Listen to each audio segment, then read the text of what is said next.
bonsoir. Ils ont dépendre quand on a héros de la émission et femme sage parce que tous à la air mon côté. Au moins à côté sous 13h, côté sous 16h, côté sous 14h. Il y a aussi dépendre quand on a héros au de la émission et femme sage. En tout cas, tous s'abonner, tous aimer, tous partager, bah critique, bah j'aime, bah commentaire, et ça très important. Yo autres ceux qui s'abonner,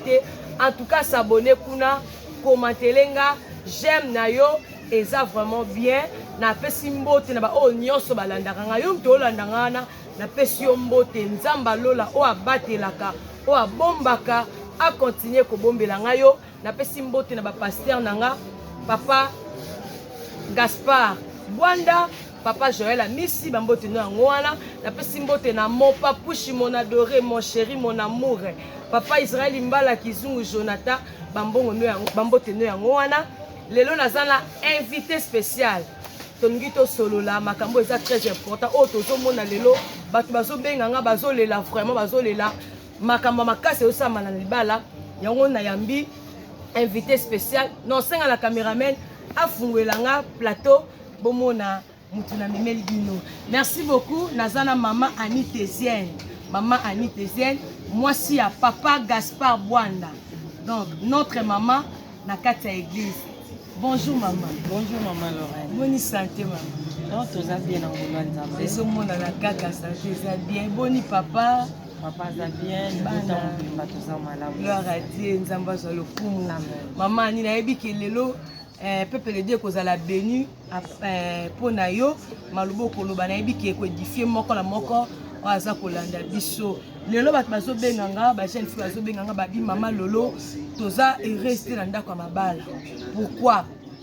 Alingaki mobalo azali na lokote à cause na ye mobala tombwami.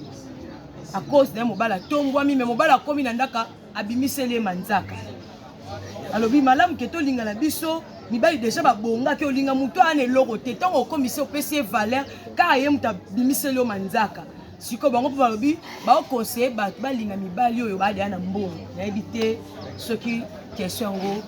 réponse pour komona.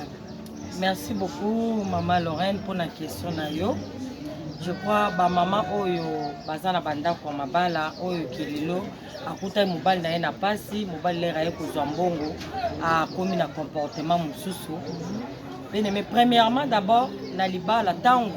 yango balobi avant obala il faut retourner volonté na Nzambe. C'est ça. So moi si oyo ou bien mobile oyo abala ki moi ça tuna ki volonté na Nzambe quel que soit état oyo akuta ki nango ata soki azala ki pauvre même il est akokoma riche akozala kaka mobile oyo akozala malamu pona ye parce que abala ki kaka po abala te abala ki kaka te po parce que amona ki intel abala ki senga ki yepe abala mais abala ki kolandisama volonté na Nzambe en tout cas ekozala pasi pour le bala ane komela e problème na si. Mais balobi élévation peu moi na mutu soit fidèle soit mbongo te fidèle pas moi si donc fidèle penza chérie ça va tu vas bien mais ce qui a possibilité yé ba chérie on est soutien maman Lorraine libala ezala toujours na ba problème ce qui mutu azolinga kota na bénédiction premièrement eyaka na ba combat ozalaki na mobali azalaki na mbongo te ndenge bandeko balobi lera komi na mbongo a changer bizaleli libala na yo elle me conseille nga na kopesa pona ba mama wana libala nyoso oyo yesu azalaka na centre ya famille ya libala wana eza pasi po ekoma problème bénédiction ekoki koya mais faut koyeba ko gérer yango libala na bino nani aza centre na kati ya libala na bino. Est-ce que yesu azalaka na centre ya libala wana po place yesu aza eza pasi po ba problème ezala problème ekoki kokota mais yesu aza wana pona kosilisa ba problème na bana Nzambe donc libala ya solo soko lingi ozala na libala oyo ezala ereze so eza na libala oyo yebi ke bobandaki bien ekomi kokoma ba problème tala bien nani azalaka na centre ya libala na voilà. Mais ça na mutu penda asambelaka ya mobala ngo penda asambelaka pa miso aza pe diacre en église asa pe misusu moi la pe misusu pe pasteur asa pe na niveau mo bonne église pas sambelaka ba kutana na église mais na ndaku à cause de l'élévation ba comportement changer moi ça comme olela au moins la misusu mobala obimatika mbongo te moi ça comme ba calcula la tisabana sala boa boy siko moi si wana o motema neza bonga comme ko bunela ba propre effort na ye na ya komi mobile komi moi si conseil moko on a kopesa na bandeko oyo bakutani na bakawa na lelo mama kolimba te kota na prière soki otie vie ya couple non na kati na mabondeli nzamba ko changer rien n'est possible à dire quel que soit ba problème okuta na ngona ndako na libala même si ndongo lobi ke ekozala libala monsieur ça même basai na nzambe même eza ba diacre eza ndeko asambelaka en tout cas lipambo oyo utare pa nzambe elandanaka na malheur na sima na ngoti aumela na kati na mabondeli lokola nzamba za nzamba ba possibilité nzambe so a régné na kati na foyer wana pe yenda pesaka kimia makamno so champo na koki ko conseiller eteke atika ndako na ye parce que mobali a changé prière peut changer ka makamno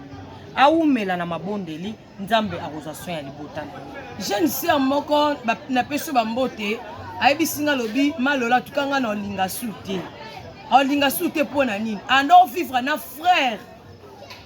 en Christ ando vivre na ye a inverti na vie na ye ba fungoli compte bancaire bando bomba bambongo na bango pona libala et arrivé que famille ba bengi ndeko mobali a présenter bango chéri na ye ale wana kaka ba ya mobali ayebisa lobi en tout cas sœur famille nanga balobi ekolo na bino ezaka malamu te ngai na luke ekolo mususu po ba bitumbeze belé ale atiki jeune fille wana oba basali de ba fongo de compte compte na bango na banque ba obonka bambongo na bango pona libala aboyi pe kozong c'est la mwasi ya ye maza frère en Christ a vivre non na pona bekolo pona yo kokolo bani. En tout cas maman Lorraine mingi nazo zonga kaka na makomi na nzambe nalobi o nzamba sangisi mutu akokabula yango te eza na eloko mosusu komelaka biso na vie komona yango kaka te ke eza libabe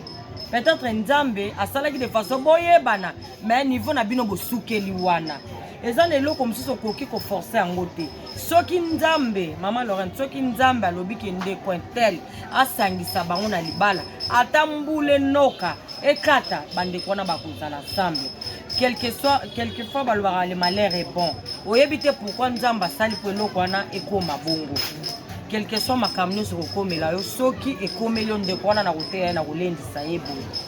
en tout cas aperde likia te soki eloko olandi yango ti ozwi yango te eseki ezalaki eloko ebongisamaki mpo na yo te abatela kimia nzambe azoprépare eloko mosusu. Merci maman. En tout cas, tous s'abonner, tous aimer, tous partager, et ça très important. Au sepeli nango tindele pe mutu moko a bénéficier pe a pambwama a bimalakati na ignorance po ezamala. Maman lenge tu na mususu. Est-ce que nzambe pas pone la mutu mobile? Est-ce que nzamba sa il a pe mutu choix? Okoye bandeni ke nzamba sali la mutu choix. Tant balobi avant ya kobala na bandaki nango, avant ya kobala il faut que tu na volonté na nzambe. C'est ça. Tant où yo zo bonde la c'est que premièrement oza moyen ko na nzambe parce que biso nyonso tout autour na biso tozo référence na biso za makomi na nzambe soki nzambe otuni volonté na nzambe kaka nzambe wana akondimisa yo na kati na yo ke mutu oyo poni azamie place nde ona pesi na ndimi te parce que soki eza na mutu o nzambe alobi ki asangisa bino mibale en tout cas ma sœur okozala heureuse oui nzambe apesaka posa ya mutema ya mutu asenge pana à moins que ostuna nzambe to sala makamna lolenge na voilà donc c'est que au moins mutu muso azo vivre dans mobile na déjà au vivre ba kepe makamba 4 minutes au bible pekisi mazo tuna nzambe est-ce au mobile vie nanga est-ce que au mobile vie nanga siko sora lali andolo tanani ka mobile bazana epembeli donc sola landi au bien avant ya ko s'engager na mobile ou mwasi banda ko solliciter nzambe voilà banda ko tuna nzambe koko senga pe nzambe orienter ngala mobali ya vie parce que le lot au mona du vendredi au dimanche ba mariage au salam du vendredi au samedi ba divorce et salam et ça basé sur quoi mobali ou mwasi soki lelo tozokutana bakaya ba divorce belé c'est parce que bandeko bazo sala makambo ndenge ezoyela bango na moto libala va ko s'engager nango eze loko moko eza facile. Il faut koyeba même ba mokili bazo balobi avant okota na makamba libala faut miyeba ke okoki ou bien nano koki te parce que tant ozokota libala ezate pokota na libala après na 6 mois ya ko divorcer libala ndenge eza pona obika bolamu na kati na libala en tout cas mama na zongi lisusu lukaka mingi oyokaka nzambe parce que nzambe akopeso mama okozwa lelo mwasi wana abebisi vi na yo mobimba parce que oyebaki kodiscerne te oyebaki te ke natuna nani peut-être mbongo moko oyelaki yo na mbala moko omoni mbongo ebele oyebi programme osala te omoni okende kobala donc ata oza na mbongo lelo il faut nzambe apermettre faut nzambe alakisa yo oriente yo nini osala na oyo ekosala te mwasi aza lipamboli ya motu tuka mpe mwasi akozala malere ya motu mpe vi na ye motu ekobeba na nzela ya mwasi donc avant akosangaje na makambo ya mwasi na makambo ya libala mingi conseil mpo tobengani bana na nzambe tosalaka mingi oyo nzambe azolakisa biso. Vraiment merci mama. Mutuna musu ezali nde balobaka tant bapambola biso na église balobaka pour le meilleur et pour le pire. Pona yo oko expliquer biso pire ezani. Tokaka pour le meilleur et pour le pire. Pire oh to balobaka na biso na kati ya libala pire wana ezani. Pire na kati na libala eza na ba makambo ebele elekana na kati na libala. Libala okoko kotaka na kati ya libala te po o vivre kaka esi. Pas ezala. Bokozala pe bobandaki bien. Après bo chité bobandaki na ba voiture pe kei botikali pe na makolo donc il faut koyeba ko supporter moninga na temps nyonso po tango bozalaki na bozalaki ensemble même temps ndeko ekoko ningana eza vie ekoki koningana quel que soit lolenge nyonso partenaire na yo akose retrouver nango eza pire okuta nango il faut ko supporter kosunga moninga te ata so banda ozalaki na mutuka okomi na moto vi oyo epesameli bino wana kota kaka na vi wana maleme nzamba koyeba ndenge ya komemela pe. Merci beaucoup mama tozaki vraiment béni na mkola lelo koyoka maloba no ndenge olobeli biso moi conseil na bamama bazolela déjà mibali bachanger comportement na ba jeune fille pe bazolinga mibali kaka kolinga sa kotuna consulter nzambe moi conseil pa bango et ça la bien. Merci beaucoup maman Lorraine conseil na opesa conseil na banana na ba maman o bazana katsa mabala ke bobo malibala na binote soki eza na place tokenda koleleleza Yesu azawana ba problème nyonso yo za na ngotalisa ye quel que soit tala pe na côté na yo peut-être ezalaki na lolenge moko se comportaki pe ya malamu te voilà na kati ya couple soki moko aza ya kokita soki moko aza ya komata moko faza ya kokita il faut se discerner pe na kati na yo mama mingi lukaka harmonie na ndako na yo mais na kopesa yo courage quel que soit le problème okuta nango yeba ndenge ya kozala na ondirasi ya kolukelungi na nzambe akotia kimia na kati na foyer na yo pe conseil mpona bandeko ba jeune sœur oyo nanu babali te bolemba te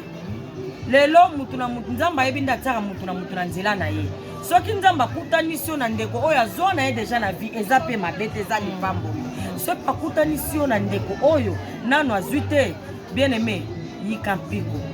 mwa makalo osala wana akoya kobakisa implice na ye bokosala bokobunda malembe po libala eza eloko ya association yo kotalelaka ndeko mobali te yo foya na yo oyo ye mpe aye na oyo aye nde bokosangisa bokoforme eloko. Merci beaucoup mwa mbote. Oui na opesa mbote premièrement na mobali na nga molongani na nga le pasteur Gaspard que j'aime beaucoup et puis na pesi équipe pastorale mobimba o ba travaillera pembeni ya molongani na ngai o wapi mobali na nga et puis na pesi merci na pamboli ba na nga na ndaku na pamboli libota na nga en tout cas merci pe na bandeko nyonso bazotala biso tika nzambe a pambola. Merci beaucoup en tout cas nayebi ke bozalaki béni tika nzamba lola o mama lobi ntango na misala po komona ba résultat nango na prochaine émission bozala jamais déçu asika makambo ebele ezali tokosolola na mama Lorraine Mbala to s'abonner to aimer to partager bye bye.